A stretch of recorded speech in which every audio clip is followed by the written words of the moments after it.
Bonsoir amis téléspectateurs, bonsoir très chers internautes de la première chaîne numérique de Saint-Louis, Ndar Média TV. Alors, chose promis, chose dit, comme nous l'avons annoncé depuis quelque temps à travers nos plateformes digitales.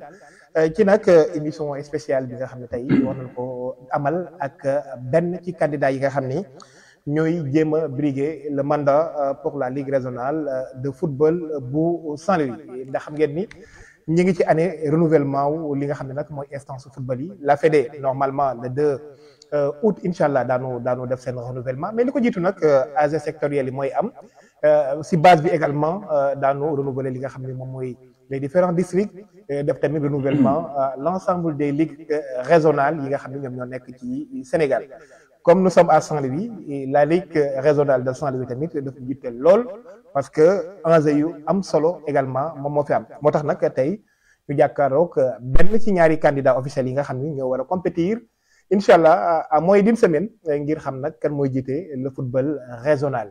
ñu ngi rek le président Ahmed Dia par ailleurs candidat mais en même temps moo doon président wu district de football bi dañ koy bàyyi rek mu nuyoog téléspectateurs yi laataa nag ñu ngi dugg moom ci waxtaan bi président maa ngi lay nuyu bu baax. mais maa ngi leen di nuyu vraiment téléspectateurs yu Ndar Média TV donc di am mbégte loolu daje ak yéen di nuyu tous les sportifs de la région de Saint-Louis et di nuyu aussi am di jàmm yi xarit yi di ñaan yàlla lépp luñ fi wax mu nekk li nga xam ne luy jëriñ sportif Saint-Louis la jëriñ askan bi d'une manière générale. voilà dañuy njëkkee nag ci présentation bi xam naa ni nag présentation bi du jafe parce que Ahmed Dia yaakaar naa ni képp koo xam ne rek yaa ngi yëngu ci wàllu football tey nekk ci Saint-Louis ci Sénégal yaakaar naa ni xam nga ki nga xam ne mooy président Ahmed Dia un homme du sérail yàgg ci mouvement associatif bi mais également def li nga xam ne nag mooy classe am yépp nekk président li nga xam ne régional de football. et nekk aussi jaar Linguère de Saint-Louis. effectivement donc nekk fa président temps àll nekkee président on était très jeune accompagné ko ci biir bureau bi nekkoon nañ fa président commission juridique. tout à fait de la Linguère de Saint-Louis. nekk fa aussi trésorier général. sous la présidence de docteur Amadou Dia. et aussi nekk fa membre comité directeur. jógee fa aussi jàppale nekk almaami di leen jàppale. depuis 2 ans donc di leen jàppale vraiment ànd ak ñoom te buggee xale yi. ak yeneen club yi nga xam ne ñoo ngi ci biir Saint-Louis képp nga xam ne daal war nañu mën a taxaw jàppale la ci rayonnement wu sa club wala accompagner la. et donc ñoo ngi ko doon def sur le plan sportif. voilà bu dee ci mouvement associatif bi ci wàllu nawetaan daana ko li ñuy wax rek da nga rampe fu ci nekk que ce soit ASC bi ci zone bi ba ci ODCAV ba ngay àgg ONCAV da ngay jaar mën naa ni ci différentes stations yi ba àgg ci station yi nga xam ne mooy station yi gën a kawe mais par rapport ak district bi ak ligue bi da nga ci am parcours ba exceptionnel waaw pour la première fois nga ñëw intégré district bi nekk président au district pour la première fois nga dugg ci ligue bi également nekk le premier vice-président lu indi mën naa ni association fulgurante boobu d'une manière express nga occupé les postes stratégiques yooyu. waaw donc loolu dama ci remercier aussi di ci féliciter acteurs yi parce que mënoon naa ñëw ñu ni kii bees la. oui et kon dafa war a jaar parce que fekk naa fa ñi nga xam ni am nañu vécu au niveau du district comme au niveau de la ligue et moi j'étais pas demandeur hein. ok donc xalaatu moon sax dugg district et boo ngeen xoolee am na yeneen candidats yu ne amoon muy Thiam yeneen ay Baye Moussa et cetera. je me rappelle Khalil et Khalil donc docteur m'a appelé pour me dire vraiment am nga expérience ci sport bi ci football bi war nga mën ñëw gunge xale. et donc boo xoolee loolu moo ma dugal ci district bi ma ñëw et ñoom ñu nangu aussi. ma jiite leen. et donc loolu aussi seen grandeur la et donc je pense que liggéey bi ñu fa jot a def xam nañu ne effectivement docteur proposition bi ñu defoon proposition bu am solo la. et bi ñu ñëwee aussi au niveau de la ligue j'ai eu l'insigne honneur bi mu ñëwee docteur nga xam ne moo doon président moom tamit mu ñëw dénk ma noonu ñu fal ma fa premier vice-président. et loolu aussi may gërëmaat encore les acteurs de la région parce que am na ñu fa fekk ñi nga xam ni ñoo ma gën a ancien ñi nga xam ni vraiment def nañ fa lu am solo ci liggéey ñoom aussi ñu nangu que ma jiitu ñu topp sama gannaaw. ok parce que fekk naa fa ay anciens ñi nga xam ni ils ont accepté deuxième vice-président troisième vice-président ñu mel na ñoom Kor Mbodj ñu mel na ñoom Abdourahmane et cetera ñi nga xam ne faa leen fekk mais ils ont accepté que ma ñëw jiitu et vraiment ñu ànd liggéey bu am solo bi nga xam ni def nañ ko ci mandat bi et docteur aussi vraiment que je remercie vivement parce que non seulement yaatal na mais aussi bàyyi ma jox ma les en tout cas jox ma procuration carrément jox ma ni ma doxalal àndal ak nit ñi te liggéey et je pense que loolu aussi moo tax vraiment ñu am résultat yi ñu am ci au niveau de la. xam naa ni on aura le temps di revenir ci résultats yooyu parce que daanu def bilan district bi mais également au niveau de la ligue ak rôle bi nga xam ni joué nga ci ak les différentes responsabilités également yi ngi ci am mais bon est-ce que du coup tey loolu bokk na ci li nga xam ne tey moo indi motivation wu président Ahmed jàpp ne nag gannaaw bi mu jógee ci station yooyu premier vice-président président de district naturellement il devient le candidat naturel pour mën a nag briguer li nga xam ne moom mooy présidence ligue bi. waaw donc bi ñu jógee bi ñu ñëwee ci élection 2021 yi et docteur qui a quand même eu à faire quelques mandats. a jugé opportun que ni peut-être mandat bi bu jeexee vraiment il est temps. du remplir mu jël recul. et donc d'ailleurs c'est la raison pour laquelle nekk moo tax mu dellu gannaaw bàyyi ma may doxal et dans toutes les représentativités au niveau de la zone fépp fu ñu war a dem. au niveau de la ligue. man lay yebal. ok donc au niveau national au niveau des sans aucune contestation des acteurs. sans aucune contestation donc gis nañu ñoom ñëpp gis nañu ni maay diriger ligue bi maay dem réunion président collège des présidents de ligue bi maay dem bu séminaire amee fédération woote maay dem donc fépp fu ñuy en tout cas représentativité au niveau de la ligue donc gis nañu ni man maa fay dem. donc certains j'emprunte souvent bi ñu ma déclaré candidature. Mon ami et frère Bilal qui disait que c'est le candidat le mieux préparé. ok donc ça veut dire que tout le monde voyait que effectivement naturellement bu docteur nekkulee candidat non en principe man en tant que président en tant que aussi vécu bi nga xam ne am nga ci wàllu sport war nga mën a ñëw présenter wu. c'est pourquoi ngeen def seen slogan Ahmed Dia le candidat des acteurs du foot. absolument donc c'est ça foofu la affaire bi. voilà ni nga ko waxee durant mën naa ni mandat bi une bonne partie de ce mandat daanaka lépp yaa ko doon doxal ci ligue bi est-ce qu'on peut dire que tey Ahmed Dia c'est le candidat de la continuité li ñuy wax rek un Dia pas casser un autre moo tax tey mu bëgg laaj li nga xam ne mooy présidence ligue bi. bon on peut dire que donc candidature bi jógewul ci néant mais aussi du candidature de la rupture mënu nekk. parce que le bilan là bi nga xam ne mooy. mandat entièrement da nga ciy nekk comptable. dama ci tax rip. donc je suis comptable, autant président docteur Ahmadou Dia est comptable, autant les membres du commerce sont comptables, autant que man, je suis comptable. Et man, ñi nga xam ni peut-être nekk nañu soutenir benn candidat, ils sont comptables parce que ñi ngi woon ci biir. Donc kon maintenant am na ay acquis, des acquis, am na aussi li nga xam ni war nañ ko joyante. Et donc ñi nga xam ñoo nekkoon ci biir xam nañu fi nga xam ni foofu dañ koy consolider, mais xam nañu fi nga xam ne am na chantier. Ok. xam nañ fi nga xam ne aussi c'est à éviter wala c'est à parfaire. ñu xam nag ni jëfu yàlla rek moo mot jëfu nit moom motul et donc je pense que loolu moo tax ñu am dajew mën a waxtaan mën a xool encore fan la ñu mën a teg ci programme bi ñuy tëral yëpp. donc ñu def ci 4 axes ñoo ni am na ci yi nga xam ni ci li nga xam ne dox na ak li doxul. moo tax ñu tënk ci loolu. Un candidat ici de l'équipe sortante le plus souvent ci fi muy gën a reposé wu moom mooy le bilan. Est-ce que tey jàpp nga ni am ngeen bilan bu satisfaisant boo xam ni war na la mën a servir loo xam ni nga mën ci sukkandiku pour mën a espérer nag jot ci li nga xam ni tey yaa ngi koy yëg. mais xam nga le bilan de la Ligue c'est quoi? Parce que Ligue démembrement wu fédération. Exactement. Donc fédération moom moo la dénk. ni la man état moo ma jox ni ma doxalal ma football ci samay prérogative defal ma ci lii. et li jiitu li nga xam ne mooy li primordial mooy compétition yi nga xam ni fédération mi ngi koy def doxalal ma ko. ok yàlla def na ne nag 4 ans yii ñu nekk yi nga xam ni tey ñoo ngi war a jaxel war a final en tout cas le 3.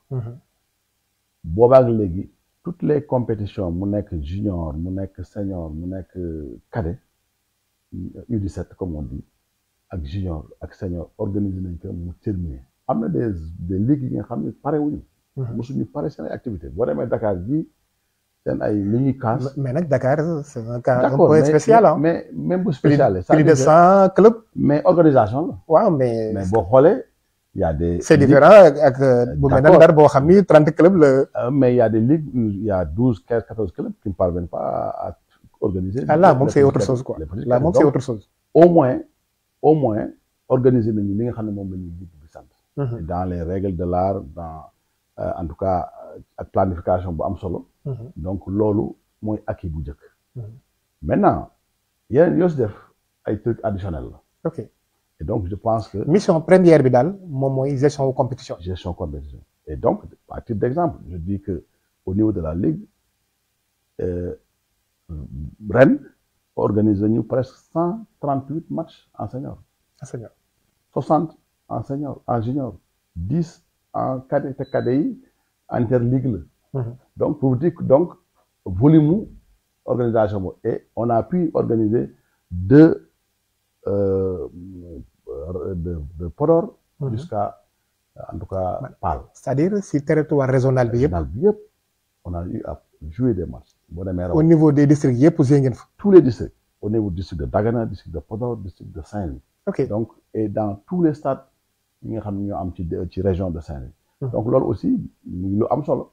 donc ñu organiser que et dans les règles de l'art et mais le plus souvent ci compétition yi nit ñi dañ leen di xaw a nag critiquer leen ni catégorie senior bi rek ngeen di favoriser catégorie des jeunes bi parfois compétition yi non seulement du doy mais également en termes de régularité bi tamit ça pose problème aussi. mais déjà da ngay xool ni sur les 31 clubs yi nga xam ne ñoo nekk au niveau de la ligue.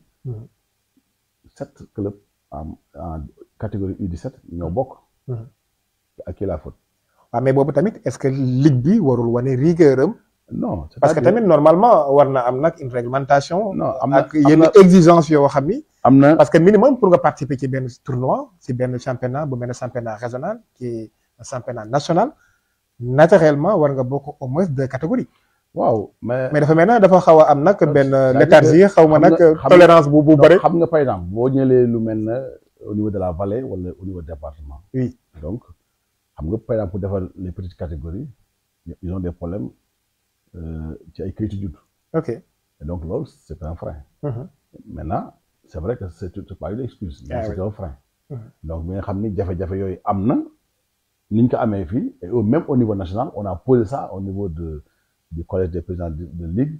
pour wax ni jafe-jafe yi nga xam ni am na. d'ailleurs loolu moo indi sax. ñu def interligue boo xoolee Louga y a que 3 équipes yu am cadet. ok donc boo demee Matam benn équipe moo am cadet. donc pour vous boo demee Diourbel y a 3 boo demee Kaffrine y a 4 donc c'était problème là la ñu am de yu koyitu juddu pour mën a régler seen ay problème mu xale. maintenant aussi club yi ñoom ñoo am seen sañ-sañ damay bokk catégorie bi bokk bële catégorie wala bokk lii. et donc malheureusement am na ci club yi nga xam ni. ah mais y a certains clubs yi nga xam ni sañoo rek la di participer. mooy am na donc moo ci ëpp d'ailleurs. ok moo ci ëpp donc boo xoolee wax naa la il y a 31 clubs 7 ñoo bokk junior. ñoo bokk cadet. junior yi il y a une dizaine yu bokk. et en cours de route am na ñu bàyyi. parce que nee nañu mënatuñu dem parce que ils ont des problèmes ça par X raisons. ok donc kon loolu il faudrait que les clubs donc loolu bokk na ci chantier yi nga xam ne ci ligue bi bu ñu yàlla defee ñu jël ligue bi bokk na ci chantier ñu booster xool naka la ñu mën def accompagner ces structures là. à travers déjà gis nga CODEF yi ak CODEF yi. école de football yi naka la ñu mën def ce link là parce que tey am nañu reconnaissance juridique au niveau de la fédération. exactement ñu bokk bu dee CODEF la ñu bokk ci au niveau district bu dee CODEF ñu bokk ci au niveau régional au niveau de la ligue. naka la ñu mën def ce travail là pour accompagner ces clubs. pour que ces compétitions là puissent se tenir à temps pour que ñu mën a vraiment fexe ba nga xam ni petite catégorie bi. daañu ko en tout cas daañu ko fulaal daañu ko faydaal. pour que vraiment ñun parce que jàpp nañu ni. ak équipe bi ñu àndal que développement football bi ça foofu la. en termes de planification maîtrise au calendrier bi mais surtout également respecter les délais est-ce que y a des acquis forts yoo xam ni mën nañ ci dut baaraam. mais oui déjà boo xoolee ci ren on est la première ligue bi nga xam ne pare na. à temps c'est-à-dire tey bu doon xëy na problème mu parrain joué nañu suñu final bu yàgg. ok donc première ligue bi nga xam ne moo jëkk demi-finale ba pare ay finale c'est la Ligue de Saint-Louis et donc. sur le territoire national ñoo jëkk pare demi-finale ñoo jëkk pare finale bi daal lañu malheureusement comme dañu amoon parrain. waxoon ko depuis le début de la saison. en temps mu dem Makka et cetera moo tax ñu retardé mais sinon on aurait dû jouer notre finale depuis très longtemps. donc loolu ça veut dire maîtrise la ci programme malgré nag le problème des infrastructures parce que gis ngeen ni au niveau de Saint-Louis il y a que le stade Mawade Wade et malgré tout. donc c'est là.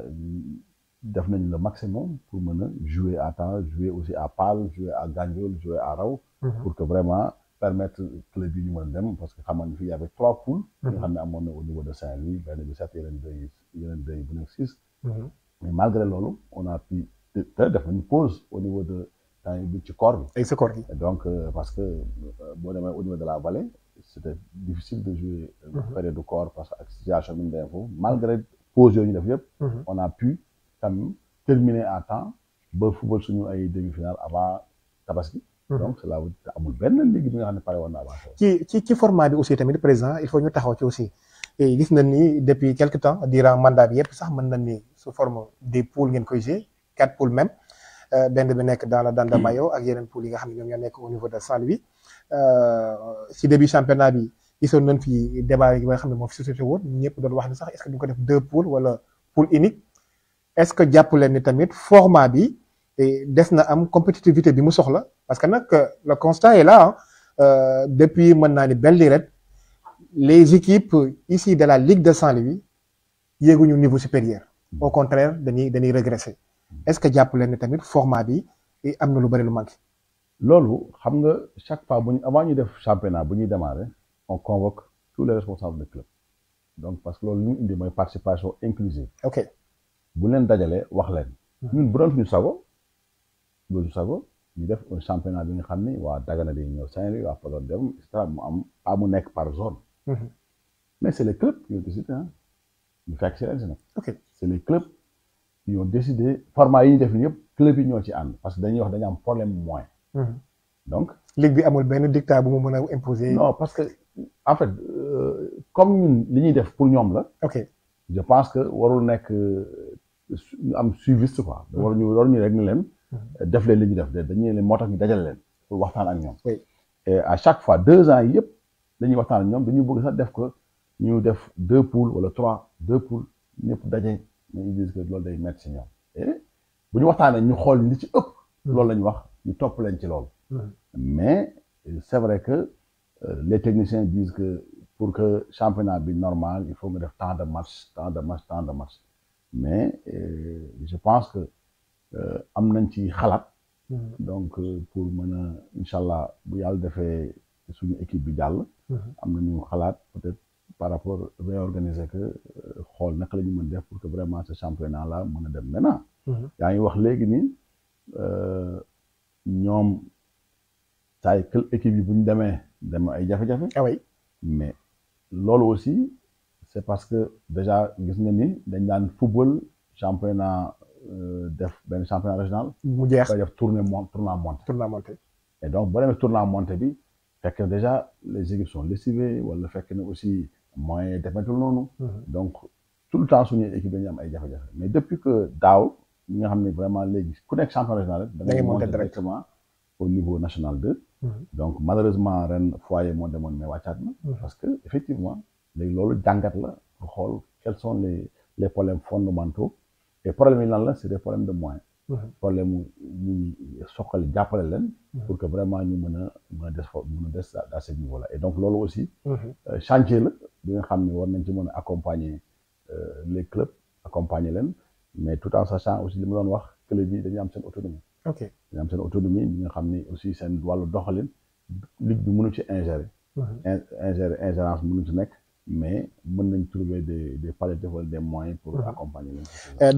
daanu ñëwaat ci li nga xam ne mooy bilan bi au cours du débat mais dama bëgg tamit ñu laal tuuti ci programme bi parce que wax nga ko léegi concevoir ngeen benn programme tënk ci 4 axes tey la question bi nga xam ne nag acteurs yëpp moom lañ bëgg savoir rawatina ñi nga xam ne ñoom ñoo topp football bi moom mooy lan de nouveau le président Ahmed di proposer hormis li nga xam ne nag mi ngi fi nekk ba pare parce que nag wax nga ko léegi depuis quelque temps daanaka yaay doxal li nga xam ne mooy ligue mais moo tax c'est-à-dire ci loolu ci li ngay jàpp rek mooy c'est-à-dire que dañ ko def ci 4 axes gestion orthodoxe des ressources et harmonisation des ressources c'est-à-dire que donc il faut que ressources yi ñu yor ñu joyanti ko xoolaat ak harmoniser ko donc pour mën que vraiment teg doxal donc am na ay actions yu bëri peut-être que ñu dañoo jafe ñu mën ko détailler fii parce que donc du fi xaj beneen bi aussi mooy wax na il faut que nit ñi ñu mën a unité et cohésion des acteurs c'est-à-dire loolu aussi daf ci manqué bu baax daf ci manqué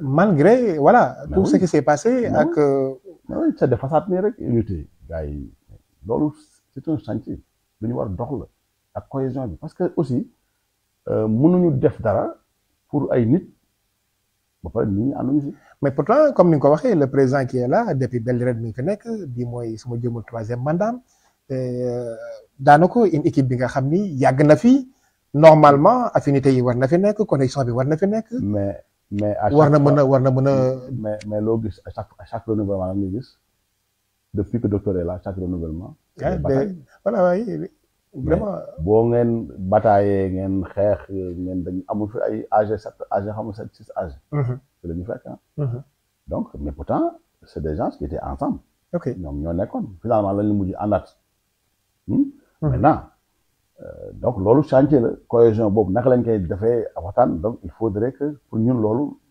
point bu am solo la parce que vraiment pour ñu mën a def liggéey def lu dëgër il faut que ñëpp ñu ànd ci mu am unité mu am cohésion ci loolu donc léegi loolu moo leen permettre nag troisième aspect nga mën a renforcer les moyens boo amee cohésion ba pare nga mën a renforcer ces moyens là pour ces moyens d'action au niveau de la ligue et boo defee loolu aussi évidemment dafa laaj na formation des acteurs formation sur force ci yu bëri sur le plan technique sur le plan administratif sur le plan administratif médical parce que gis nga yenn saa ngi ñëw stade tu vois les médicaux donc mooy loolu il faudrait que ak surtout que yu xew léegi gis nga li xewoon Wakaam ak seen tout ça donc il faut nit ñi dañ soxla formation boobu nag et je pense qu'il faudrait que ñu gën ko redynamiser en tout cas loolu mooy 4 axes fondamentaux yi nga xam ne moo leen ko mën def voilà ñu bëri tamit dañuy wax ni président Ahmed gisuñu mu génne un programme boo xam ni voilà bu leer boo xam ne nag li ñuy wax rek programme dafay chiffré ñu planifier ko sur des dates ñu xam objectif yi nga xam ni c'est à court terme c'est à moyen terme et à long terme loolu lan ngay tontu si ñi nga xam ne ñu ngi wax ni gisuñu loolu. xam nga ñun on est élu pour un mandat de 4 ans. De 4 ans. Et ce mandat de 4 ans là évidemment chaque année am na bilan. Oui. loo def. Et qui dit bilan dit nga. évaluer. Et donc à partir de ces évaluations là nga mën a xam ni ci 4 ans yi nga jëm lii la. à mi-parcours de toll nga fii. qu'est-ce que li nga ci def baax na wala ak est-ce que da nga ko war a yokk wala da nga ko war a wàññi et donc. mais est-ce que jarul dès le départ tamit nit ñi xam. non nit ñi xam nañu c'est-à-dire que ñi nga xam ni. mu leer si bopp nit ñëpp. non xam nga ni voilà première année bi lii mooy chantier prioritaire bi. mais loolu deuxième année bi lii la troisième année bi lii la. voilà fu ci nekk ñu mën a xam. mais xam nga football ça va vite. ba Maguette. et loolu ngay wax noonu ñan nga koy waxanteel ñi nga xam ne acteurs yi. c'est-à-dire que tey ñi nga xam ne ñoo ànd ak ñun ci liggéey parce que liggéey bi encore une fois. du programme mu Ahmed de. équipe la. c'est un programme d'équipe xanaa amaana li ci ëpp équipe bi moo ko defar. ñu wax ni lii la ñu bëgg parce que déjà pour ñu mën a ànd il faut ñu wax ci li ñu ànd lan la. donc yi ma la wax nii yëpp dañ ko wax discuter que et échanger. et après ni maintenant bu ñu yàlla defee ba may ñu ndam. mais à partir de ce moment bu ñu demee dans les grandes lignes naka lañ koy doxalee naka lañ dem maintenant bu ñu demee ba yàlla may ñu ndam. et à partir de ce moment pour la mise en route feuille de route bi nag. boobaa daañu wax échange yi fii la lii la ak lii la.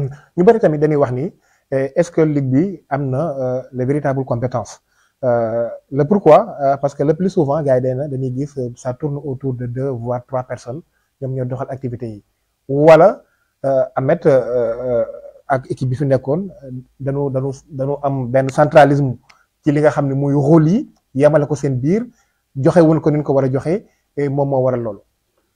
xam nga la ligue est composée de quoi? Des membres du comité exécutif. Exactement. Et des affinitaires. Effectivement. Donc le COMEX. Le COMEX. mooy COMEX. Et c'est clair et précis ku nekk am nga la war def. Exactement. Au niveau du COMEX ci 12 yi xam nañ ni kii mooy président kii mooy vice-président kii mooy secrétaire kii mooy trésorier kii mooy président commission des finances. kii mooy charge de l'organisation kii mooy charge de sportif. kii mooy charge des finances leer na. ku nekk am nga sa lettre de mission. Au niveau des affinitaires kii moo yore médical. donc commission la. waa ka nga xam ne moom la affinité mouvement affinitaire centre médecine sportive envoyé moo ko yore. kii moo yore tout ce qui est UASU kii moo yore tout ce qui est. foot spécifique. mais xëy na ñooñu du leen gis mais demander au responsable de qui yore booy foot spécifique mu cuun est-ce que qu'est-ce qu'il a fait avec la ligue vulgarisation bi mu def au niveau de la région de Saint-Louis au niveau pour loolu maintenant léegi nit ñi di gis fës mooy organisation match yi parce que ñooñu ngay gis parce que président comité d'organisation ngay gis président commission sportive parce que ñooñu nekk dans l'action mais le travail qu'abat le trésorier le président de la commission des finances etc. ce travail-là c'est un travail à l'ombre. Ok. Donc kon malheureusement mais dans toute organisation ñooñu ñi nga xam ne ñoo nekk à l'action ngay gis. mais ku ci nekk rôle bi nga war a jouer yaa ngi koy jouer convenablement commencer ci man en tant que vice-président en charge de la coordination li ñu war def ñoo ngi koy def. ñeneen ñi aussi ñoo ngi def li ñu war def. mais malheureusement bon xam nga boo nekkul ci biir. doo xam li ci biir. doo xam lan la affaire da nga yow de l'extérieur vue de l'extérieur rek ngay joxe sa appréciation. voilà loolu daf may permettre sax ma laal beneen point bi nga xam ne nag voilà jàpp naa ni point noir la. muy absence de communication bi. parce que nag tey fii àdduna bi toll une ligue comme ligue de Saint-Louis yaakaar naa ni nag war na am une certaine visibilité am benn niveau de communication boo xam ni yii ngay wax nii yëpp pour que la grande masse. certes acteurs yi xam nañ ko mais la grande masse xam liggéey bi nga xam ne mi ngi koy am ci. mais absolument c'est la raison pour laquelle je disais au tout début que ne am na yi nga xam ne dañ ko war joyante loolu ci la bokk et donc dans ce programme là am na ci li nga xam ne wax nañ ci wàllu digitalisation war nañu fexe ba am pourquoi pas même télé wu ligue bi war nañu am page de la ligue et cetera am na un responsable de la communication peut-être qui n'a pas fait son travail ça c'est vrai mais yooyu ñu constaté nañ ko xam nañu ni effectivement fii affaire toll il faut aller vers ça. Et donc loolu lu ñu war a joyante la te incha allah bu fekkee ne yàlla may nañu ndam loolu. Ce sera que mauvais souvenir daañu ci jule rapidement daañu ci jublu premier chantier yi ci lay bokk. pour mën a. et gestion interne bi aussi tamit voilà organisation beeg nu mu mel comme ni nga ko waxee ñu am benn démarche inclusive et participative est-ce que dëgg-dëgg voilà Ahmed am na ci loo xam ni moom lay proposé waat pour que une fois que mu jot si affaire bi gën a yaatu. non xam nga wax naa. parce que ñu bari des fois dañuy wax ni des fois réunion yi day manqué lii day manqué leneen li day manqué est-ce que dëgg-dëgg. am na looy mais réunion yi c'est-à-dire club yaa ngi may dégg. oui avant chaque démarrage de championnat on convoque les réunions. ñu waxtaan wax la ñuy def naka lañ koy defee bu ñu nee ba phase aller jeex on les appelle à nouveau. ñu def évaluation ñu joyanti lii moo baax lii mu baaxul lii moo baax et ñu dem xëy na peut-être lan mooy des mooy que bu jeexee. maanaam bu saison bi jeexee dana gars yi dañuy tas. c'est-à-dire que duñ mën def évaluation de l'an maanaam évaluation retour ba. loolu aussi manquement la. et loolu aussi je pense qu'il faut qu'on parvienne à bu ñu demetee ba jeexal. ñu mën a def ce travail là mais réunion yi y a des réunions de bureau yi nga xam dañ koy def. mais loolu ça ne concerne que le bureau. ok bon c'est vrai quelquefois xëy na réunion COMEX yi mu xaw a bañ a maanaam mu xaw a. manqué quorum bi xaw a des. voilà parce que tout simplement ni COMEX bi composé wu la. mais tu me diras que avec les nouvelles technologies les gens peuvent tenir des réunions. virtuelles et cetera. yooyu yëpp c'est des choses yi nga xam ni bokk na ci suñu programme digitalisation pour que vraiment ñu mën di daje parce que communication bu amee rek. affaire yi dafa yomb voilà bu fluide. donc loolu dana gën a mais amul benn information buy am. de tous les clubs de la région de Saint-Louis jotuñu si.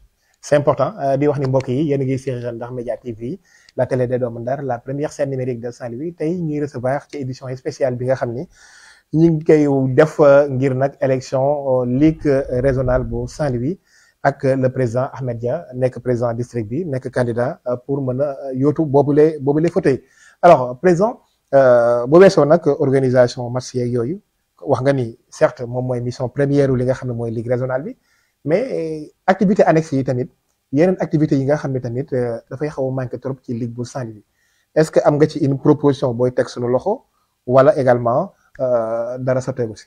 non c'est-à-dire que.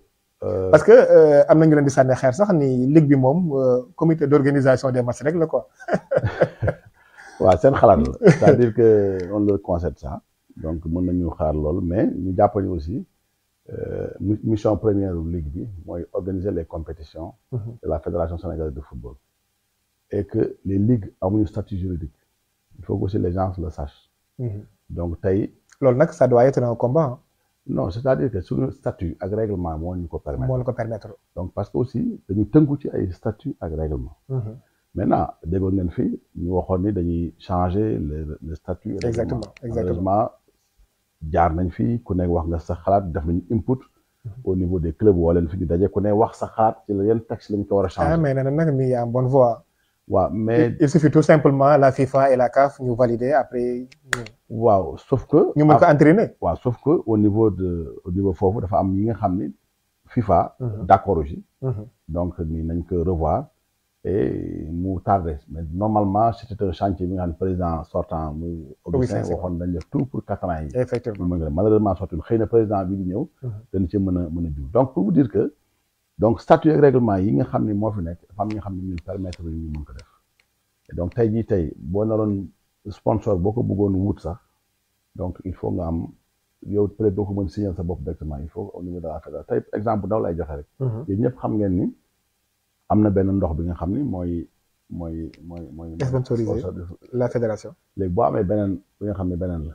société boo xam ne société concurrente la mën nga signer non parce que c'est exclusivité de sa fédération la. exactement maintenant nag mën nga am ay moyens additionnels.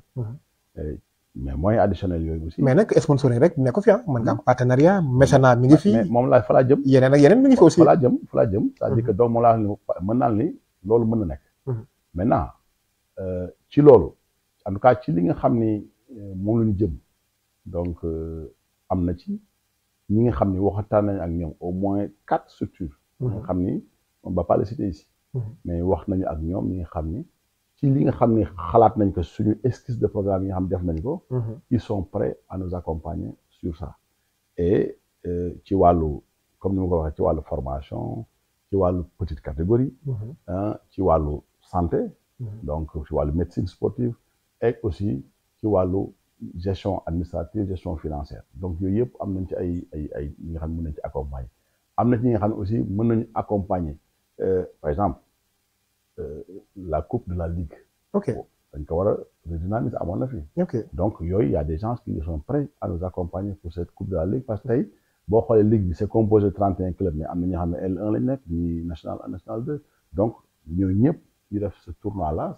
cette coupe de la ligue. kon mu leer ci ñi nga xam ne ñi ngi seetaan ak yenn acteurs yi du lu bees parce que dañu gis l'autre candidat mu ni moom bokk na ci innovation yi nga xam dina ko indi ci affaire bi. non mais loolu lu yàgg la coupe de la ligue amoon na fi. c'est parce que peut-être pour X raison moo tax amul woon. donc mais il faut loolu ñu redynamiser ko et donc loolu vraiment lu fi je n'invente rien loolu lu ñu fi fekkoon. donc maintenant mais c'est vrai que depuis quelques années kii wu ñu parce que tout simplement même si mandature bi on a voulu le faire je parle sur le compteur am na ñi nga xam ne ñu ngi si ñoom on en a travaillé nañ ci maag ñoom. ok ci wàllu coupe boobu. donc boo nga xam ne BP bu m'excuser ñoo ci waroon discuter pour def loolu. donc pour vous dire que on était dans ça maintenant pour X raison affaire bi taxaw na ak aussi problème calendrier. mais il faudra que ñu def une bonne planification pour loolu noonu ñu delloo si que. et donc pour que vraiment mu nekk quelque chose bi nga xam ni dafay rayonner sur mais concrètement lan ngeen prévoir aussi tamit comme appui comme aide par rapport ak club yi sur le plan financier je veux dire. parce que tamit voilà c'est un peu compliqué si yenn club yi day xaw a jafe ligue bi aussi à travers yooyu ngeen di wax ressources additionnelles yi war na mën a am. mais benn fonds boo xam ne dina mën a dimbali club yi. mais xam nga déjà la fédération subventionne ces clubs. oui même bu fekkee ni ñoom nañu xeeb nañ ko. xeeb nañ ko lool. voilà donc mais. la fédération subventionne. c'est vrai que la vocation aussi première de la ligue ce n'est pas de subventionner les clubs. mais appui accompagnement. mais il y a des structures habilitées comme les collectivités locales. et cetera maintenant yow li nga mën def parce que tey structure yooyu la mën a jox maanaam moyen. c'est tu les vends un projet tu les vends quelque chose li nga xam ni war nañ ci mën a club war nañ ci gis seen bopp. loolu nag la ñuy def ñun. c'est-à-dire que un modèle d'organisation un football attractif yeneen ak yeneen. c'est ça. et aussi. ak yeneen programme yi nga xam ne dañ ko mën def ak club yi nga xam ne c'est en relation avec le football. mais est-ce que yooyu tamit am na fi aussi débat. non parce que tamit avant tout tamit il faut que mu am benn existentiel bu taxaw. non loo xam ni un programme un projet un document bien ficelé. mais nga mën ko yóbbu si ñooñu. mais wax naa la ni la y a 4 yu bëgg a accompagner wax naa la léegi c'est parce que li ñu leen wan dañ leen jox. dal na seen xel. nii leen lii la ñu bëgg def fii la ñu bëgg a jëm. donc et ils sont d'accord pour nous accompagner. ok et donc loolu nag incha allah bu ñu yàlla defee ñu jël ligue bi. mais daañu ci waxtaan ak club yi parce que il faudrait l'adhésion moo tax moo ci dëkk bi mu wax la ni la unité et cohésion des clubs parce que bu fekkee dama bëgg def benn affaire te loolu club yi aussi ànd parce que ñoom ñooy club yi ñoom ñoo ko war a exécuter. donc loolu day duggaat ci foofu. bu boobaa nag. mais loolu naturellement club yi war ñu ko bañ. parce que c'est à leur intérêt aussi parce que lépp looy def foo xam ni njariñu club yi la mais naturellement dañ leen ci war a accompagner. quand même par expérience parce que c'est vrai que j'ai fait 4 ans seulement au niveau de la ligue et du district. mais gis jàng nga ci lu bari naa ci yu bëri ma jàng ñi nga xam ni pourquoi man ne ñu ainsi def ko point cohésion wu acteurs yi. parce que je sais que am na lu ci sooxe.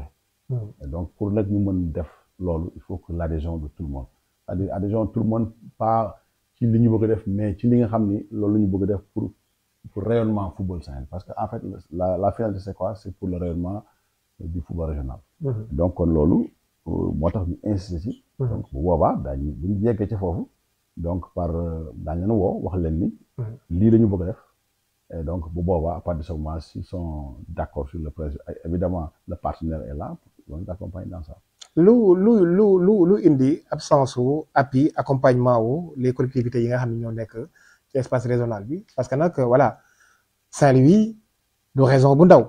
ak li mu regroupé ci potentialité li fi nekk également ci Nice ak opportunité yi ñu war a exploiter normalement ñun dañu war a nekk une ligue pilote à part Dakar voilà Saint-Louis il y a tellement de niches yoo xam ne war na ko exploiter lan moo indi réticence bi wala absence su accompagnement wu collectivités yi ak yeneen structures yi nga xam ne ñi ngi fi nekk par rapport ak football régional bi. xam nga déjà les collectivités locales surtout bu dee au niveau de Saint-Louis c'est la commune qui est mooy gën a utile mooy gën a en fait la commune appuie les clubs. oui cette année joxagu leen. mais pour ñun sax appui boobu ñu leen di appuyer c'est vrai appui la mais c'est pas significatif. ah mais nag ñun on se résume tout simplement à la commune de Saint-Louis ah. non mais yeneen communes yi war nañu gën a mën a ñoom it yëngu. moom laa wax mooy travail de profondeur bi ngeen war a def. mais moom laa lay wax c'est-à-dire que tey ñun la ligue on s'est déplacé au niveau des conseils départementaux. ok de Saint-Louis de Podor de Dagana mais ñoom parce que ils doivent c'est une obligation. en tant que sport ne compétence décentralisée. ñu mën a ko jàppale mais ils ont des problèmes de budget des problèmes de loolu lañ lay expliquer donc pour que et li leen doon wax sax c'est juste pas sax xëy na ñu subventionner les ligues wala les districts. mais accompagner les ligues les districts wala les ligues dans le cadre de la formation à la base. dans le cadre de appui conseil et cetera. mais c'est vrai qu'il y avait quelques. hérité leen certains aires de jeu. mais loolu. rénover yenn infrastructure yi loolu lobbying la bi nga xam ni. les gens la font tey boo gisoon am na benn championnat bi passé on l'a fait sciemment dem defi. ouverture au niveau de Ndiandane. exactement c'était quoi. c'était pour montrer à la commune à la mairie. que affaire yi yamul Saint-Louis. yamul Saint-Louis si ngeen bokk. et le maire tey boo demee il a acheté du gaz pour son terrain. pour ñëw monter ko. parce que tey nee na. te en grande partie ouverture boobu am na lu mu ci joué. am na lu mu ci joué et donc loolu nag léegi loolu la mën def à travers ces démembrements pour booster pour en tout cas sensibiliser les collectivités sensibiliser les acteurs pour que vraiment ñu mën a aller vers ça les infrastructures. on est aussi sur accompagner leen. et je pense que wax naa la ko sànq. ni la am na je me en tout cas bëgguma wax ci. mais nag voilà période élection la. non mais on est à quelques jours de l'élection. xam nga les gens ont envie de savoir.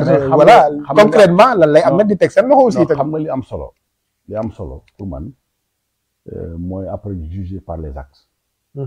donc je pense que quand même au-delà du sport am na jaar yuy jaar fu bëri. donc je pense que bu demee ba ñenn ñi accepter jël sa candidature porter que ànd si parce que xam nañu aussi am nañu du ñu nekk di. mais apparemment Ahmed moom il est trop confiant il pense que moom à travers le bilan bi ñu def ci mandat bi. ça peut suffire largement pour mu mën a briguer mandat bi. mais c'est parce que ñi ko seqal dëgg-dëgg ñi nga xam ne ñooy les acteurs maanaam ñiy voté. ñi nga xam ne ñoom ñooy voté ñoom xam nañu ni li ñu def ak li ñu deful xam nañu li suñu capacité la ñu mën ak lu ñu mënul donc ñooñu gis nga en fait c'est bien l'opinion publique et cetera mais là en fait ñi ëpp solo. mooy ñi nga xam ni ñoom ñooy ñëw voté. malgré la proposition ak programme alternatif bi nga xam ne nag l'autre candidat proposé na ko parce que ne serait-ce que slogan bi rek. ça fait peur mais parce que voter Bamba Ba par exemple pour ne pas le nommer pour un football saint-louisien renouvelé ambitieux et inclusif. waaw mais loolu là xam nga on ne gère pas le football par des slogans. mais il a sorti son programme. c'est du joxe les grands axes. c'est du concret. wax également li nga xam ne mooy chantier prioritaire bi. et surtout joxe deadline. waaw ni en 100 jours il va changer complètement le visage de la ligue. waaw de toute façon xam nga encore une fois li ci kanam rawuli gët c'est-à-dire que ceux qui vont en tout cas juger. daañu xam. bu ñu jugé ba pare daañu xam est-ce que réellement ils sont avec ça ou avec ça à gauche ou à droite c'est-à-dire parce que xam nañu aussi que. certes profil yi am na ci solo mais. li gën a def différence aussi tamit moom mooy. proposition yi. non l'expérience c'est important c'est-à-dire que am na ñoo xam ne ils vont jamais s'aventurer ci li nga xam ne lu wóorul lu abstrait non en tout cas ñi nga xam ne acteurs yi nga xam ne wax nañu ak ñoom. ils sont pas dans l'abstrait parce que quand même li ñu gëm mooy li nga xam ni vivre nañ ko ak nit ñi. ànd nañ ko ak ñoom gis nañu capacité yi gis nañu xam nañu li ñu mën donc ñooñu c'est ça loolu la ñuy juger.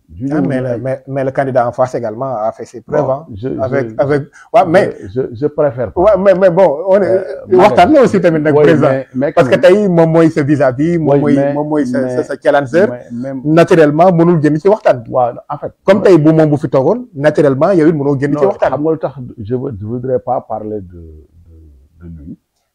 xam nga da nga wax léegi benn wax bu am solo nga dugal ko sa axe yi maanaam muy unité ak cohésion kon forcément dañu jàpp ne rek yéen ñaar ñëpp vous êtes mais évidemment vraiment de mais je suis convaincu que voilà li ma bëgg ci football Saint-Louis la bëgg exactement mais dama jàpp ne maa ko gën a bëgg ok tout simplement donc maintenant mën-mën bi nag aussi tamit ça compte aussi non c'est-à-dire affaire bi du question mën-mën question xalaat la ak mais quand même Maguette mais on n'est pas né de la dernière pluie hein. Exactement. Et mën nañu wuti ay partenaires hein. Ok. Ay partenaires mais on sait les chercher et par modestie on ne va pas dire. mais ñi lay critiquer aussi tamit wala vraiment ñenn ñi nga xam ne tamit ñi ngi fi dañuy wax ni pourquoi Ahmed boobu ba léegi defu ko woon.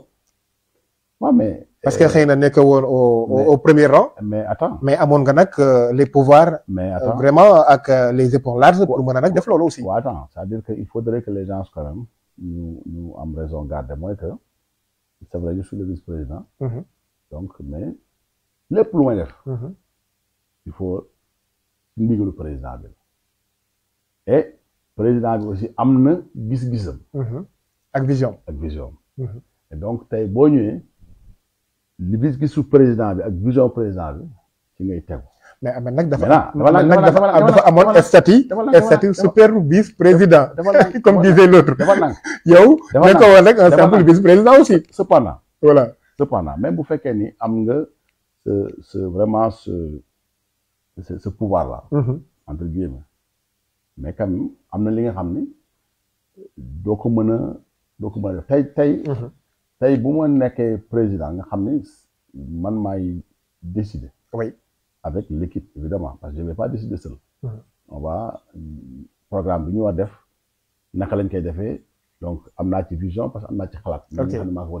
ok et à partir de ce moment du yem ak li nga xam ni président Bélé docteur amoon na gis-gisam. bu ni mel.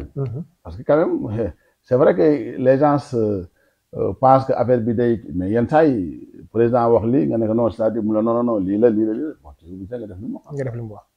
parce que c'est le président. waaw c'est le président. donc loolu aussi il faut que les gens maintenant quand je serai président. bu ko yàlla defee.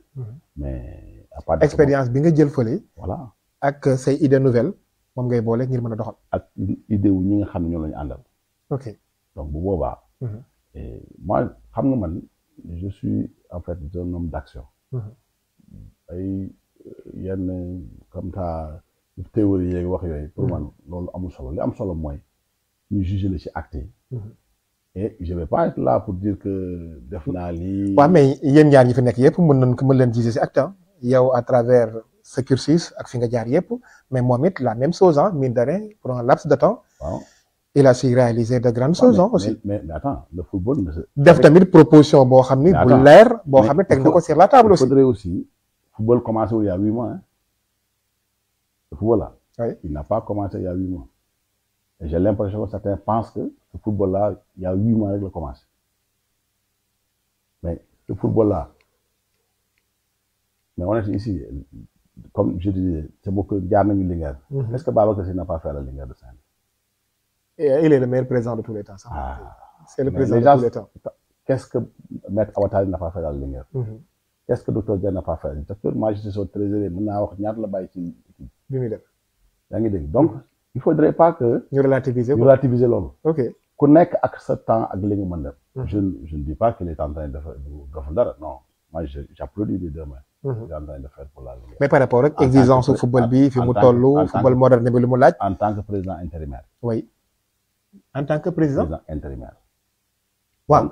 Raison de plus. Un président intérimaire qui réalise l'immo réalisé. Mais d'accord. Je dis que on applaudit. Mais non.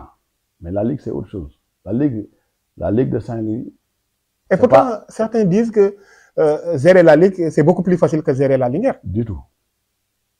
Les gens se trompent. Parce que charge yi lay xaar au niveau de la Linguère en tant que club fanion un club pro. Non c'est-à-dire xam nga club. C'est différent ak li nga xam ne mooy ligue bi parce que ligue bi wax nga ko léegi y a la situation de la Fédé. li si des link la booy wuti rek. ak wuti ay ressources additionnelles. c'est-à-dire que gestion interne bi. le football c'est fini hein. xam nga club.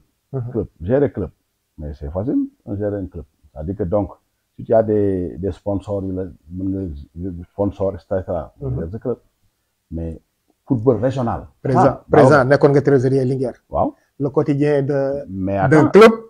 mais xam nga je suis d'accord avec toi. président de club yëpp da jaaw na noonu. mais defal nang ñii seen xel yi dem na. mais président mais attends c'est-à-dire que si le président parvient à comme l'actuel président de la Linguère. il parvient à avoir des partenaires des sponsors. mais c'est moins compliqué. d'ailleurs loolu. mais tout ça nag c'est à travers un programme vraiment. c'est-à-dire xam nga non lu tegu fu leer aussi ah. mais attends xam nga sponsor. oui. tu lui présentes un produit. oui. programme produit mais mu ñëw après kenn mayul kenn dara. exactement. c'est gagnant. exactement. donc. loolu nag mooy mérite bi nag. alors que parce que loolu ça. waaw mais alors ça demande une certaine ingéniosité. pour nga mën ko réaliser aussi. la ligue de Saint-Louis la ligue attractivité boobu c'est-à-dire par exemple pour le district de Podor par exemple. mais loolu mais. ban attractivité par exemple boo amoon sponsor. te j'ai dit c'est-à-dire si nga am sponsor ndax lële. mais léegi gestion wu ligue. nga xam ne c'est une gestion quotidienne. oui quotidienne laa wax donc yamul kese ci football bi yamul kese c'est pas seulement le football il y a les foot spécifiques. il y a football de jeunes soccer. il y a football de jeunes bi et cetera football de jeunes. mais yamul ak bi nga gérer sa benn catégorie sa club bi nga xam ne sa club la nga gérer ko ak sa petite catégorie non donc c'est pourquoi je dis que gérer ligue bi moo gën a yomb moo gën a jafe parce que les problèmes fa la gën a mën a gën a bëre au niveau de la ligue que au niveau des clubs. ok voilà ok président ba tey rek pour revenir à la charge par rapport ak sa axe boobu dafa ma intéressé trop unité et cohésion. Pourtant woote na fi benn consensus il y avait vraiment des bonnes volontés ñu am benn vraiment initiative bu noble jéem a regrouper les deux parties pour mën a def nag mën naa ni benn trouver consensus fort comme ni ñu ko defee woon au niveau national avec le fameux Manko bi nga xam ne moo ñu prévaloir ñu décrocher suñu première étoile tey damay wax ni Saint-Louis vu li nga xam ni am nga ko comme parcours comme expérience Bamba ce qu'il prône depuis mu ñëw nekk à la tête de notre club fanion naturellement ñaari profil yooyu mënuñu woon am une ligue beaucoup plus forte une fois que yéen ñaar ngeen àndoon liggéeyandoo ensemble qu'est-ce qui a fait capoter li nga xam ne moom mooy boobale mën naan initiative. d'abord foofu moom dañuy féliciter et remercier ñi nga xam ne ñooy initiateurs yi muy Malick Diallo ak Alassane Ka les facilitateurs docteur Dioum Moustapha Diop Ma Diop donc vraiment di leen masawu aussi di leen jégalu parce que vraiment jour boobu seen temps yëpp jël nañu ko mais man pour man du échec ah non président moom affaire moom day réussir ñu ni réussir na réussirul ñu ni échec na laisse-moi ma wax lu tax parce que au moins le désaccord est acté moom oui en fait loolu échec lañ ko mën tuddee non c'est-à-dire que échec le mot est trop fort pour moi. ok parce que les gens ont essayé d'arrondir les angles. donc maintenant li indi jafe-jafe bi mooy dañuy wax dañuy jaar ville lañ jëm. kii ni dafay jaar avenue Macky Sall. kii ni ñuy jaar Charles de Gaulle. ñu war a traverser pont peut-être. ala ku la ñu traverser pont bi. maintenant léegi lu tax jaaroo fii lu tax kii jaaroo. normalement des rond-point bi boole na leen. justement mais malheureusement bu ñëwee ba ci rond-point ba dafa am ku am priorité am ku amul priorité. ils ont fait comprendre. donc léegi boo ñëwee ba ci rond-point am na ku am priorité moo war a jëkk dem. am ki war taxaw keneen ki romb. foofu la jafe-jafe bi. benn candidat bi nee na moom def na ay proposition mais apparemment proposition yi mu def yow da nga ko d'accordul ak sa équipe Ahmed lan moo nekkoon ay conditions am wala lu tax Non. moom it nanguwul def ay concessions Non, par rapport ak non c'est-à-dire xam yeneen nga propositions yi nga xam ne moom la ñu honnêtement proposé. Maguette je voudrais pas Mhm. honnêtement par respect aux gens qui étaient dans cette salle là. Mhm. Bon, en fait déglu ma wax dëgg yàlla am na li nga xam ne daf ma rëcc ci émission boobu. Mhm. mais j'ose espérer que lañ fa jot a wax. Mhm. peut-être génn nekkul ci presse bi. dafa déggu ma aussi. man aussi par respect aux gens qui étaient là-bas je ne vais pas divulguer li nga xam ni moom la. mais rencontre la boo xam ni ça a été ouvert au public aussi. non non non non c'est-à-dire. waaw mais il y avait également. non c'est-à-dire que boobu liste technique bi. voilà ak bi def. bi amul ci guddi gi. bu am ci guddi bokkul. bi am ci guddi gi 5 personnes la. 5 plus les 3. les 3 nu mu tuddati les 3 facilitateurs. et donc bi nekk ci guddi gi bi nekk fële moom. c'est public mais bii c'était privé. ñu def rek nangu ñëw def ko biir siège Linguère c'est montré que amuñu benn animosité. mais malheureusement donc li ma ci mën jàpp rek mooy que les ambitions des uns et des autres ku nekk jàpp na ni ku ci nekk li nga yow yaa dàq sa morom def li nga bëgg. maanaam wóoluwoo ci kenn.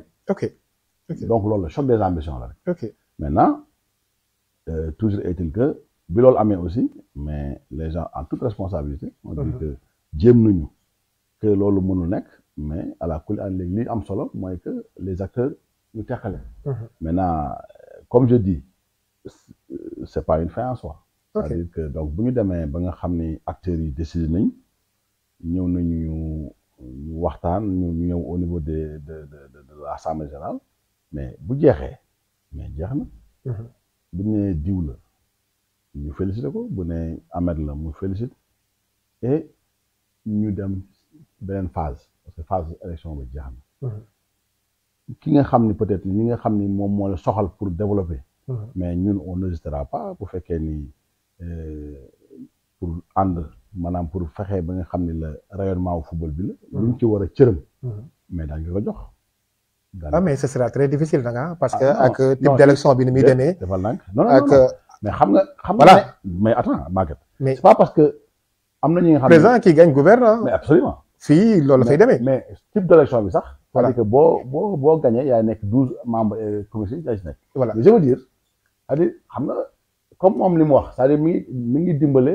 damay dimbale le takkusaanu Ndar. oui les takkusaanu football régional. football régional. donc te takkusaan yi du benn takkusaan. je pense ay takkusaan la. ay takkusaan les takkusaanu football régional la ko wax. les takkusaan. kon après les élections il y aura des takkusaan. il y aura d'autres takkusaan. d'autres takkusaan yooyu. mais ça lui permettra à la Ligue que ces takkusaan-là tout le monde. mais li gënoon neex nag mooy nga am ci nag poste de responsabilité. mais man de. mais dès lors que tey voilà. non tey supposons que Ahmed mu gagné élection yi. il sera out. non attends loolu xam nga loolu aussi problème lay nekk parce que mais ku nekk da nga am sa ay club am fooy dem kenn mënul out football bi non c'est pas nekk. mais c'est-à-dire doo am benn poste de responsabilité. mais est-ce que de la ligue de football je veux dire. est-ce que poste de responsabilité rek moo tax doo mën li nga bëgg def. ah ça te facilite nag nga def li nga bëgg def. non mais mën nga ko def à l'échelle c'est-à-dire que l'échelle club bi nga nekk. xam nga yaa ngi koy wax léegi étant le premier vice-président mu nekk position bu confortable mais amul woon yenn marge de manœuvre yi parce que quoi qu'on puisse dire. il y avait quelqu'un qui était en haut. muy le président. mais à plus forte raison nag bu fekkee ni nag amoo ci benn responsabilité. léegi nag yow boobaa club bi nga nekk. nga def ci li nga ci war a def. gars yi xam ni effectivement li nga doon wax mën na nekk. ok mais yaa ngi ko commencé fii. mais koo ci mën a jàppale ci loolu nga jàppale ko si. mais idéal bi est-ce que àndul woon ànd bi rek gënul woon yomb. comme ni ñu ko amee woon comme ni ñu ko gisee tey au niveau de la Ligue de Thiès ñu publicité Maître Pape Sidi Lo gisee ko au niveau de Kolda ak ki nga xam ne moom mooy Yaya Baldé Zeus gisee ko ci yeneen ligue la même chose loolu moo doon gën a yomb. parce que nag Saint-Louis tey am nañu nag yeneen enjeu au niveau national. absolument parce que mandat bi moom daana ko. mais dañu black out la folklore la au niveau de Saint-Louis. dans la mesure où li indi Saint-Louis mënatul représentativité bi ñu am dëgg c'est notre division te loolu c'est quelques personnes qui je m'excuse du terme ñi nga xam ñooy dox loolu. ok c'est-à-dire que il faut oser le dire. gémmiñ bu waxul dëgg wax leneen. donc c'est-à-dire dafa am ñi nga xam ne moi j'ai l'impression que li ñu bëgg tout le temps mooy ñi féewarloo ñi jaar. diviser pour mieux régner. hein, malheureusement c'est des acteurs du football. c'est des acteurs du football. Ok. Et qui sont là depuis belle lurette.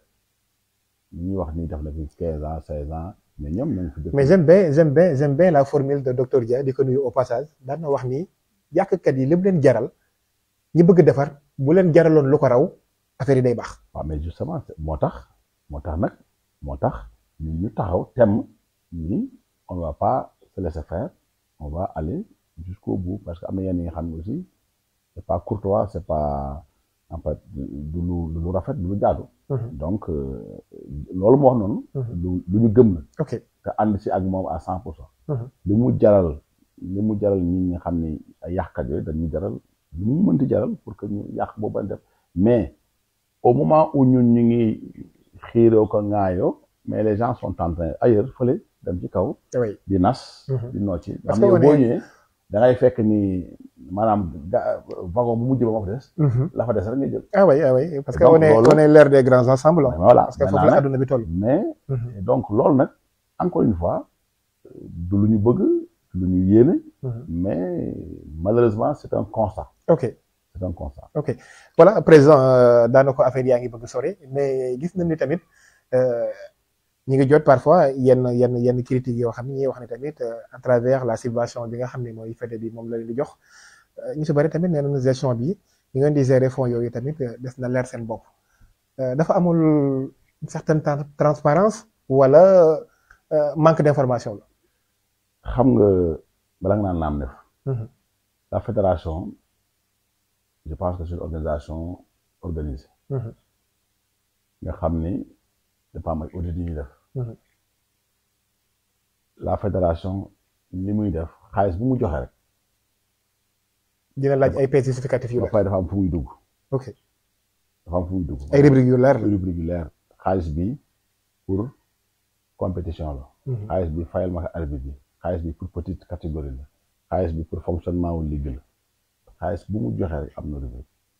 et que chaque année on fait un assemblée générale. assemblée kan moo fay ñëw. les clubs. ah club yi dañ koy joxe les clubs yi chaque fois ñu jox leen rapport financier ba assemblée bi mujj police technique donc je ne vois pas c'est-à-dire que loolu. wax bu pour man wax bu yàqu la. ok et c'est même manque de respect aux ñi nga xam ne foofu ñoo fa nekk les financiers ñi nga xam ne vraiment c'est des gens responsables respectables.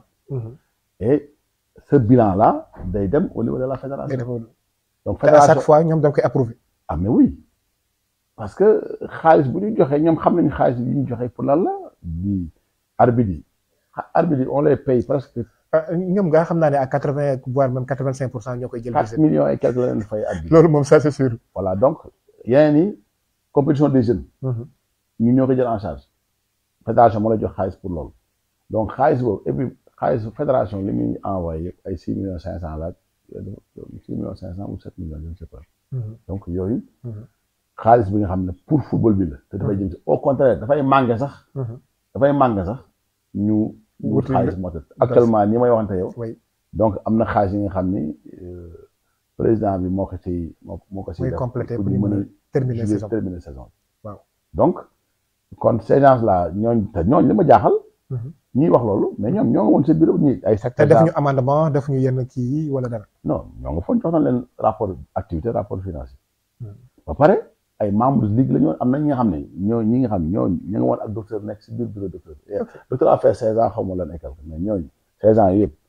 ñoom ils sont comptables. ils sont avec am na si ñi nga xam ne nekk peut-être que 4 ans yi. mais 4 ans bi jiitu woon 2017 bi. oui du ma amoon ay 5 âges yoo xam nga 4 âges. mais ñoom ñoo bokkoon bureau bi. ok ñu doon secrétaire général ñi nekk finance ñu nekk xaw ma ki nekk trésorier. mais nag peut-être xëy na ni mbir mi di doxee neexutu leen moo tax ñu bëgg nag une rupture. waaw mais au moins nga comme yaa ngi woon si biir. xam nga affaire ni muy doxee. bul di xarab. da ngay wax li nga xam ni en âme et conscience parce que affaire yi aussi ay nawle lañu. ay dëkk bi ñoo ko bokk. ñu fi dëkk. tout à fait am na mën nga wut mais na wut bi rafet. donc nga bañ a yàq deru nit bañ a tilimal déet parce que ñëpp xam nañu ni. ñoom ñëpp. ñu daan ni ma xam nañu docteur Dia. soxlawul xaalis football. looy tontu ñuy wax ni un candidat sans club moo bëgg laaj li nga xam ne mooy la ligue régionale. waaw xam nga loolu ñoom man c'est-à-dire bu ma déggee loolu daf ça me fait rire quoi. ok parce que ñoom est-ce que man bu ma amee club dama ñëw ne la Maguette fii laa bokk muy benn donc bu dee loolu la am naa club. déjà club moi je suis mandaté par un club. ok yaa ngi dégg. maintenant bu ñu bëggee dañu xaar ba âge dañu xam ne club moom mandaté maintenant. ñu bari nag dañuy wax ne nag voilà ñëw par procuration wala par lettre déposée wala loolu. c'est-à-dire xam nga c'est à la limite manquer de respect à la Ligue régionale de Saint-Louis. non c'est-à-dire mais man bi may nekk président district. lan laa ñëwee. la nawetaan. waaw. ok. amul kan. mais tey est-ce que tey texte yi changé wul nii par rapport ak. amul changement. amul benn changement ni obligatoirement parce que je me rappelle. yaa ngi wax ni AG 2 à 3 reprises yooyu. waaw y avait ce débat. bu ñu posé woon ci affaire boobu. par rapport ak est-ce que normalement les affinitaires. normalement membre club yi ñoo war a ñëw wala. non débat boobu dañ doon wax ne affinitaire du ñu voté. ok parce que dañu ne affinitaires yi du ñu voté ndax club yi ñooy voté seen 12 ñu dugg fekk affinitaires yi. exactement ñu leen non non. c'est ça membre la. boo xasee bu ñëw. enfin tout le monde vote intégral. donc loolu moo doon débat mais bi commission électorale bi ñëwee daf ñëpp ay voté. ok et ça noonu la demee. président ligue de c'est un arbitre de la CRA nekkoon na président ligue. ok bu fële loolu débat bi xam nga fu mu nekk. mooy texte yi li mu wax dañu tënk ci ay texte yi mooy na am un mandat nañ ko mandaté. te buñ la mandaté munoo sax je dis je veux être candidat. mais bu ma demee assemblée générale dugguma commerce du ma mën nekk candidat. dama nekk candidat. donc kon bala ngay nekk candidat nga dem ba dugg ci biir commerce. commerce ba pare. boo duggul ci commerce bi ñuy def ñu nekk candidat ligue amateur candidat nangam. candidat commerce bi c'est les 12 ici des clubs. plus les 11 affiliés. plus les 11. donc pour les je pense qu'il y a 12 la xam nga 13. donc kon loolu moo ci am solo maintenant li ci nekk ay woy président moo war a ñëw ak nangam non. loolu parce que soo gisee ñoom ñuy wax loolu dañuy wax ni par exemple quelqu'un qui n'est pas président de club c'est-à-dire xëy na impact bi muy am ci football bi dafay xaw a des par exemple ak président de club bi nga xam ni charge quotidien yi muy gàddu pour clubam difficulté yi nga xam ne mi ngi koy traversé wuti ay ressources et cetera c'est-à-dire kooku impact bi mu am ci football bi c'est différent quelqu'un ki nga xam ni xam nga loolu commentaire la. dañ ko mandaté comme ça rek mu ñëw loolu. xam nga li nga wax ne commentaire la. mais texte mais c'est-à-dire mooy les arguments yi ni teg ci table ji aussi. loolu man du texte li texte yi xam nga dañ encore une fois. boo bokkee ci mbir da ngay dem nga xool li texte yi wax. texte yi waxul loolu docteur Dia. bii nga xam ne mooy président actuel. bi muy nekk président en 2009 xam nga 2019. xam nga président li nga mandat li nga ne Babacar Sy. Babacar est-ce que docteur Dia newul nekk président léegi. à côté ñii Louga gii Tamba Top. oui président ñaata depuis 20 xaw ma ana du président club. Irama bu Ziguinchor il n'est pas président de club. mais est-ce que yooyu doy cas isolé rek. non du waaye exception par rapport ak réalité bi war a nekk. président Dakar. oui Ligue Dakar. Malick Thiam ban président club. loolu du débat c'est-à-dire débat bi mooy li texte yi wax. texte yi dafa ni Maguette Diop nii. nañ ko mandaté mu ñëw. club bi man je peux être dans un club bi nga xam ni. de président mais yaa fay gën a fonctionner. mais absolument. xam nga ni doo nekk di wax. ok parce que li may def ma ko pour ñoom. yaa ngi dégg. club bi ma mandaté xam nañu la ma fa doon man. mais j'ai pas besoin de venir way fii laa bokk ak def naa fa lii def naa fa lee loolu man je ne fonctionne pas comme ça. d'accord fonctionner mooy ñi nga xam ni. d'accord laa ko sexal. ñu xam li ñuy def lan la ak naka lañ koy defee. loolu moo ci am solo. maintenant le reste nañu dem ci tënku ci texte yi nga xam ni moo ñu régir ñi nga xam ni nii lañ koy doxalee ak nii la ñuy wax ak lii ak lii. voilà di wax ni mbokk yi yéen ñi nga xam ne yéen a ngi ci Ndar Média TV la télé des doomu Ndar ñu ngi ak le président Ahmed Dia candidat à la présidence de la Ligue régionale de football bu Saint-Louis président gis nañu tamit allégation yi ak questionnement yi nga xam ne juddu na tamit ci programme bu am solo bi nga xam ne nag la Fédé daf ko amoon pour construction saison Ligue régionale yi bu Saint-Louis présentement ba léegi sotteegul nit ñi nag am nañ ci ku nekk ak sa commentaire gis na ni sax de l'autre côté ñi ngi wax ni daanaka ligue la boo xam ni ligue ambulante la daanaka tey ñi ngi fii suba ñi ngi fële ci escalier stade yeeg fu ne ña nga fay nekk lan moo manqué loolu lan moo tax ba léegi loolu réalisé gunu alors que y a certaines ligues yi nga xam ne xëy na am na li nga xam ne mooy loolu. waaw merci Maguette c'est-à-dire ci problème mu siège u ligue yi ci réunion yi nga xam ni moom lañ daan dem ñu wax ni mais tey fédération mën loo nekk ci benn bâtiment bu bien nga xam ni sa démembrement ni la ligue représenté la amuñu siège fonctionnel d'autant plus que te yow comme yaa leen war a jox ay siège yow yaa tey siège bi ñu li nga bi ki nga xam daan bi ñu ligue bi nekkoon ci fonctionnement lañ doon fay nekkoon day sooxe ci leneen donc ci loolu la ñu am ñoom financement pour construction des ligues ñu commencé construction yi mu am ay jafe-jafe à Kaffrine à Fatick vraiment les gens n'étaient pas contents en tout cas réunion yi ma fekkee au niveau de la fédération les présidents de ligue n'étaient pas du tout contents ci tabax yi ni ñu ko defee et président de la fédération jël benn option léegi comme noonu la ligue bi nga xam ne am na gis na kër bu baax nañu ko waxtaanee ak borom ñoom ñu ñëw jënd ko mu nekk siège. à la place construire. mais ñu def achat. et loolu bi ñu ko waxee Saint-Louis ñëw bu ñu ñëwee fii docteur m'a chargé de chercher. ñu def démarche yi ñu def démarche ba am gis benn kër bi nga xam ni côté Ndiolofène la. ok booru dig ba fële. ok station MK. gisanteeg borom waxaal ak moom ba mu wax ñu kër mais ñun mënuñu ko jënd directement parce que il faut que Jo Sambou qui est responsable des infrastructures il faut mu ñëw pour valider ko. ok il s'est déplacé ñëw na ba Saint-Louis.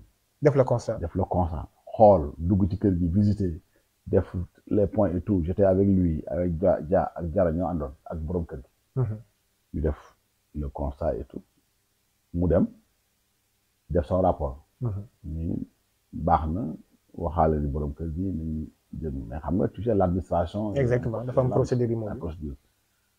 donc le temps ñu ñuy envoyé li ñuy envoyé promesse de vente bi waa ji war a def. le gars nekk jaay na kër. waaw. nen dafa yaakamte jaay na ko bon donc mais loolu la ci liggéey moom. jaay na ko. léegi on était obligé d'informer la fédération ni leen waa ji finalement jaay na fa yéex. et problème boobu lu ñu amoon moom la Kolda na doon am. bon il a fallu waa ji finalement gars yi avance trouvé nu ñu ko avancé bu mën a téye mais kii moom bi muy jaay wax yëgalu ko sax. donc peut-être bi mu koy woo di ko wax naan que ab kii bi ñëw na. ba tey nii kenn moom wax ni ma jaay nag. moom ba tey nii waxuma sax après la par personne interposée lay wax ni finalement jaay na ko. donc il faut recommencer la procédure. ok et on a cherché d'autres types am nañ déjà 3 ñi nga xam ni wax nañu ko benn rue de Paris beneen moto stade Mawade Wade ak beneen HLM gi. donc mais il faut que ce Jo Sambou là revienne à Saint-Louis pour. defaat le même travail. et loolu muy wan mooy tey même bu ko doon jënd du ko jënd def ko turu Ligue de Saint-Louis turu fédération lay nekk.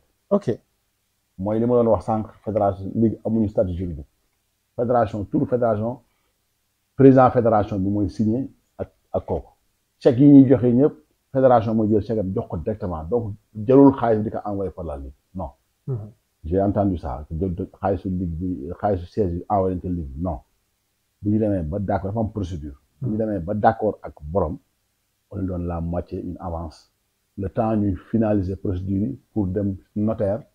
pour mën a immatriculer def mutation yi. c'est important c'est bon à préciser. bu décaissement bu génnoon benn avant. waaw parce que ñu bëree bi ñu gisee problème mu siège yi dañu jàpp ni décaissement bu génn la. ñu jox ko les ligues ku ci nekk nag nga am sa autonomie pour defaral sa bopp. déedéet dañu ni même loolu ñi nga xam tabax nañu ko mel ne Louga par exemple. ñoo dañuy tabax. ñun da leen mayoon terrain.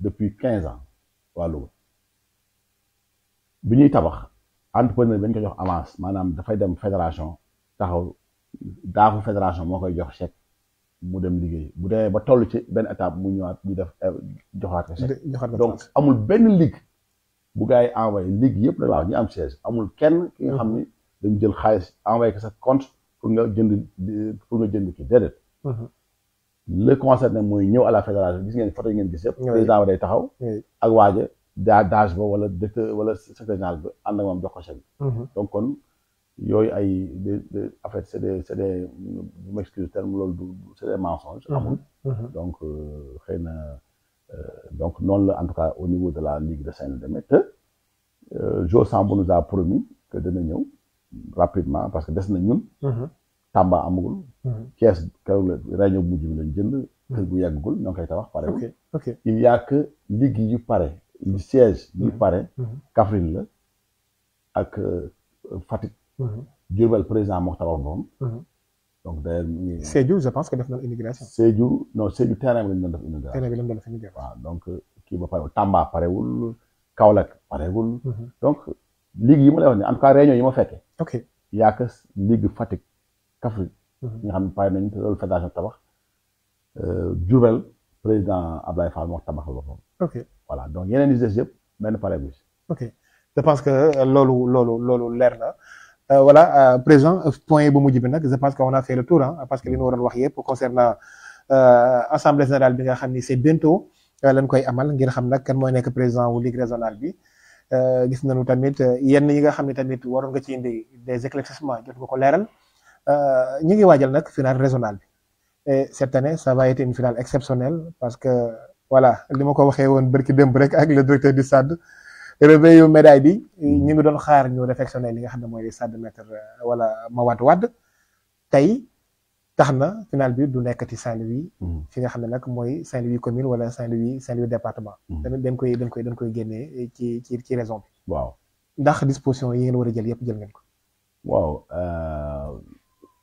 ce sera pas une première ñu football finale régionale hors de Saint-Louis génne ko defit waaw mos nañu jouer finale régionale d'après les informations que j'ai eues à Dagana maintenant c'est vrai que mais contexte yi moom du benn oui voilà contexte du benn c'est-à-dire que moo taxoon ñu def tout on voulait vraiment que cette finale se joue avant pour ñu bañ a ñu jouer que fii malheureusement contrainte parrain mooy loolu donc bu doon parrain bi kon joué woon nañu finale bu yàgg ndax bu jaay bi ñu demee finale est-ce que vous étiez obligé coûte que coûte wut parrain xaar parrain non mais bon comme début championnat bi ñu démarré championnat ak club bi dañ leen wax ne leen ren dina am parrain donc parce que parrain aussi dafay gën a taal bis bi jàpp ci on se rappelle l'année dernière avec le parrain donc loolu la moo tax ñu jàppoon ni Ablaye Fall mooy parrain bi le président de la ligue de Diourbel membre du COMEX candidat à la mais bi ñu koy jël nag boobu j'étais pas candidat officialisé ko loolu c'est important en tout cas xam naa ne ren moom remporté na la Palma parce que moom daanaka ligue régionale fi bëri mooy seen pare ren waaw moom naka jekk il aide le football du manière générale donc nit ku baax la donc vraiment di ligue yu bëri ma doon seen parrain donc depuis quelques années quand même bëggoon nañu mu ñëw nekk parrain Saint-Louis mais bon ren la ko yàlla dogal donc malheureusement mu am contretemps ba tey yàlla def ni ñoo ngi football final bi le 3 incha allah fi ñu jàppoon moo doon ñu joué ji ko à Ross Béthio maintenant tey suba on a reçu des correspondances de club ñaari club yu final pour demander que est-ce que duñ ko footballer hors de Saint-Louis et cetera mais bon la décision bi président jëlagu si en fait réunion gu ñu pour waxtaan si mais li ñu jàpp daal mooy au niveau de respect boo commencé woon nañu waxtaan ak waa district Dagana parce que quand même pour mën a jël toutes les dispositions pour que cette finale soit jouée dans en tout cas une parfaite harmonie ak aussi vraiment mën a accueillir gan yi ñëw parce que y aura quand même des gan yu bëri yu am solo yu fii ñëw et je pense que l'un dans l'autre lu ci mënti xew ce sera une très belle fête de la jeunesse quel que soit lieu bi parce que ñu bari ñu ngi wax xalaat ni comme ni nga ko waxee fu mel na Louga war na ko mën a abriter ak commodité yi fa nekk contrairement à Ross Béthio ak invité yi ngeen war a xaar ak ñi nga xam ne moo war a xew ci final bi yëpp mais loolu ça reste à décider également. Ça reste à décider parce que tey lañ jot lettre des deux présidents bon léegi nag xam naa président dina ñëw suba bu ñëwee ñu daje ci réunion rapidement et donc jël la décision mais daal li ñu joxoon comme directive avant muy dem mooy travailler avec sur Ross Béthio avec soit Ross Béthio la wala bi ñu waxtaan ak président district Dagana c'était Ross Béthio ou Richard Toll mais quand même les gens avaient dit que Ross Béthio moo gënoon jege et comme am na lampe donc il y a les projecteurs et tout on pourrait vraiment jege mais donc on avait retenu ça mais de toute façon lu ci mënti xew demain ou après-demain on prendra une décision finale pour mën a aller vers cette finale mais ñu xam ne rek ce sera encore une fois une très belle fête entre deux grandes équipes Raw pour une première fois Gandiol pour une deuxième et donc on espère que ça va jouer dans l'esprit de fair play et que la meilleure équipe gagne. Voilà président ñu bàyyi la rek nga def mot de la fin bi mais surtout message bi ngay lancé à l'ensemble des acteurs du foot surtout ñi nga xam ne ñu ngi leen di xaar nag ci jour AG bi. waaw message bi mooy déjà remercier leen féliciter leen et encourager Ndar Média TV ci liggéey bu am solo bi nga xam ni yéen a ngi koy def au quotidien ci activité si maanaam ci fànn yëpp nga xam ne moo ñu soxal ci suñu dund donc di leen ci encourager une équipe très jeune équipe engagée donc di ñaan yàlla yokk télé bi barkeel leen et di leen wax aussi di wax acteurs yi que c'est vrai échéance la ñu jëm au niveau des élections mu bokk ci vitalité wu démocratie mu bokk aussi ci agenda wu football et donc loolu ñu dem ci rek ak sérénité ak calme ñu xam ni ceux qui vont décider ce sont les acteurs et je pense que ils vont mûrir ils vont réfléchir xalaat xool li nga xam ne moo gën ci ñoom gën ci li nga xam ne moom la leen proposé et je pense que dana fekk ni li leen xalaat li leen wax jàpp nañu ni daañ ci ànd ak ñun pour l'intérêt du football régional l'intérêt du football en tout cas au niveau de la région de la Ligue de Saint-Louis am nañ ci yaakaar bu baax di wax nag quelle que soit l'issue ñu xam ni on est un et indivisible c'est-à-dire que tey échéance bi day jàll et bu jàllee aussi ñun ñoo ñàkkaat si dëkk bi ñooy àndat ñooy nekkaate stade tasewaat ci terrain yi tout à fait parce que c'est une passion la bi nga xam ni kenn mënu ko dindi si kenn bon maintenant mais ñu xam ni daal mbir mi noonu la war demee et ñu def ko ci dal ci teg et dans le respect mutuel parce que même ku nekk am nga fi cër boobu aussi ñu sàmm ko ñu xam ni loolu moo ëpp solo c'est important donc vraiment loolu daal laa doon bëgg terminer et di leen remercier encore une fois Maguette ci liggéey bu am solo bi nga xam ne si yow yaa ngi koy def sur le sport di la encourager Moustapha ak toute l'équipe vraiment merci beaucoup et remercier la encore ci invitation bi. Voilà encore une fois di ko jaajëfal bu baax a baax moom tamit ci dalal bi mu ñu dalal tey le président Ahmed Dia di rafetlu également disponibilité am et di koy souhaiter également bonne chance parce que ni mu ko waxee footballu Ndar rek moo ko yitteel comme l'ensemble des acteurs yi nga xam ne ñu ngi œuvrer autour du foot.